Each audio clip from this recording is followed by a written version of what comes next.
Nick Weiss from Bandits is with us now. Nick, congratulations on just well, I won't even use the word. You use the word to describe the weekend against Toronto.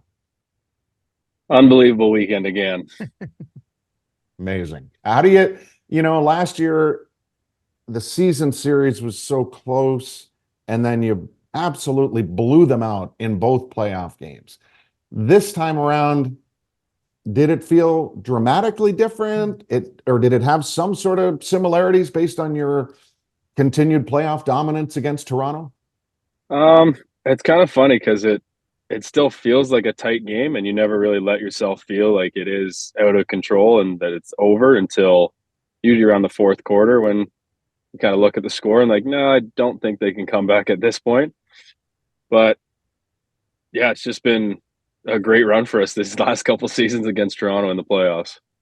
Now, I know that we don't love cliches on this show, but sometimes they fit, right? And lacrosse is a game of runs. It's, that's how the game goes. You get on a 6-run run, and then the other team goes. At 8-4, did you feel like that's it? They're not scoring again, and we are going to get our run? Or was there a moment of doubt when they scored that? At 7-4, you're thinking, if we can keep it within a couple, but when they got the 8th goal, did it feel like, ooh, this is going to be tough? We knew it was going to be tough, but with this team, I mean, with our offense, like you can just go through the list of names. We're so good, and like you said, it is a game of momentum. The second we grabbed 2 goals in a row, we just had that building, and it just felt like we were going to keep rolling, steamroll through.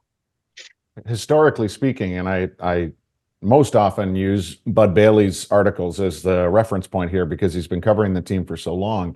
Marty, this was the only the second time in franchise history, the first time in playoff franchise history, where the Bandits were able to execute a comeback from that big of a deficit that late in a game. Yeah. It was a few years back in Saskatchewan in a January game where they were able to do it before. So I agree with you wholeheartedly, Nick, just based on that, the depth of your offense. But what was it like going into this game 2 on the heels of, for you especially, and for the team, the way game 1 played out, which had, as is often the case with you, an extraordinary amount of emotion and physicality, and ultimately a belt at the end of the game for heavyweight player of the game? Going into game 2, you kind of need to forget about game 1. I mean, it ends up not meaning anything. Game 1 doesn't mean anything if you don't win game 2. It's always the hardest. But there's definitely a little extra, even more motivation, and looking in the mirror, realizing I had something more to play for game 2 for a little more payback. So it was just great that, I mean, again, the guys, we still came out and executed. Even though we did go down, no one in the room felt like we were out of it, and we never feel like we're out of a game. And we just weren't kind of finishing our plays. Like we were still right there the whole time. So no one had any panic, and it was just a great run in the fourth.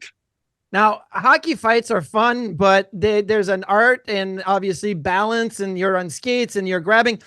I feel like lacrosse fights are a mix between an actual street brawl and a hockey fight. Like you're on your feet. Like it's a lot different being on your feet than being on skates. Do you approach it the same way that guys would, like try to grab the right arm, neutralize that arm with your left, and then try to get your arm loose? Like how does the lacrosse fight, the technical elements of it come into play? It is true. Like on the skates, you have to worry about the balance a lot, and you're able to kind of push the guy around and get him swinging.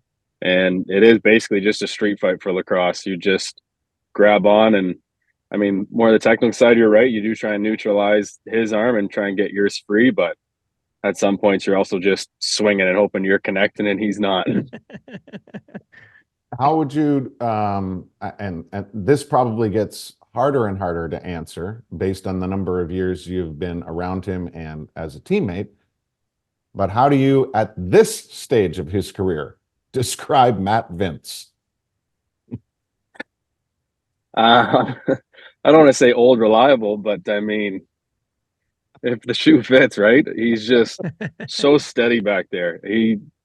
Nothing phases him. He just stays controlled, stays in his game, and he's incredible. The numbers he's putting up again for us is insane. He's the best to ever do it. I have a love-hate relationship with ESPN Plus because I love that I can see a lot of hockey games on ESPN Plus throughout the year, but I hated when they broadcast the Sabres games because we don't do it, Duffer and I, because it's a national game. But I love that they carry the playoffs and I got to watch it at home. I was yelling nothing when I could hear what's he got when Vince was making the saves in game 2. I'm in my kitchen with the TV. I'm yelling and everything is good. Like, again, like when you guys and Duffer kind of put it out there, but when you have that goaltender, and I can only think of Ryan Miller and those guys in Buffalo, Dominic Hasek, like how much more confidence do you yourself play knowing you have Matt Vince that's going to stop everything back there? Oh, it's the best as a defenseman. I mean, if I make a mistake, I'm not that worried that I'm upset at myself, but I know that V's got my back and that he's still got to get past Vino. So if I make a mistake, I can play kind of harder and more physical and more sometimes out of control, because sometimes Vino will even say, like, go get him. You'll hear him bark from the crease and tell you to go full out pressure. And if he beats you on a full out pressure, he's still got to get past Matt Vince. And as you can see in these playoffs, it's pretty hard to do. Tell us about why Albany has been so hard to play against for your team this season, and I would say last year as well to a certain extent. And for those that don't know, Albany went from a 3-win season a year ago, and as the youngest team in the NLL, is hosting the championship final against the Bandits, which begins a week from Friday. What's their trick? I don't think it's really a trick. I think they're just a very young, hungry team. Like, there's been mentioned that they're youngest team in the NLL, and they really show it. Like, their energy is up 24/7. They're always flying around. And I think the first game of the season that kind of caught us, we were coming in a little cocky, thinking again we're going against the team that finished 3-15 last year, and we were the defending champs. We thought we were going to walk in and roll over them, and it was a very rude awakening for how they played. They're a much different team than last year. They're much, as I said, younger, faster, and they got some pretty good shooters up there. So I think that's their biggest difference. Alex Simmons, I believe, leads the playoffs with 9 goals. He's also got the most points. Is he the focal point of their offense? I know you guys have a lot of different players that can step up, but is that guy the focal point of the Albany offense? He does seem to be the main player that everything runs through. He seems to be their main guy. So there will be a lot of focus on Simmons, and we'll see how he does against us. I'm told Ian McKay's been nominated for Transition Player of the Year. Do you like his chances of winning? It's about time, and I think he absolutely should, because it's kind of a funny award, the Transition Player of the Year.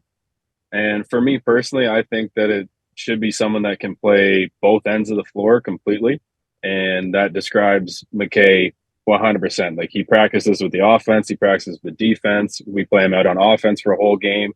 We'll play him out on defense for a whole game. He can do it all, and he's been doing it since he came in the league. And I think it's long overdue that he wins one, and I think this year should be pretty good odds that he takes it home. Do you think Dane Smith could ever win Defensive Player of the Year by the time his career comes to an end? Defense, I don't know. You know what? I don't want to say it too much because Daner's going to see this, but this year when he comes back on D, I've actually enjoyed playing with him a lot. He listens well, and he is a good defender. I mean, he's a good athlete, and he understands lacrosse and knows the defensive scheme. So when he does come back, there's not really a panic. I have no problem playing with him. Well, so maybe, good. But that's good that he's listening. That's good if he's listening right now. You just scored big points. Is Chase Frazier okay on defense, or is he just about getting goals in the fourth quarter? Frazier, I love Frazier, but we tried him on defense a couple of years ago, and he belongs on the offensive end for sure. I love it. Well, the beauty is the depth of the team, and the team itself in the truest sense of that word. And what a build up now. What a wait. I hope you're handling it better than I am, because I'm really anxious to see you guys get it started on the 17th. But thanks so much for the time, Nick. We really appreciate it. Appreciate it. Thanks for having me on, guys.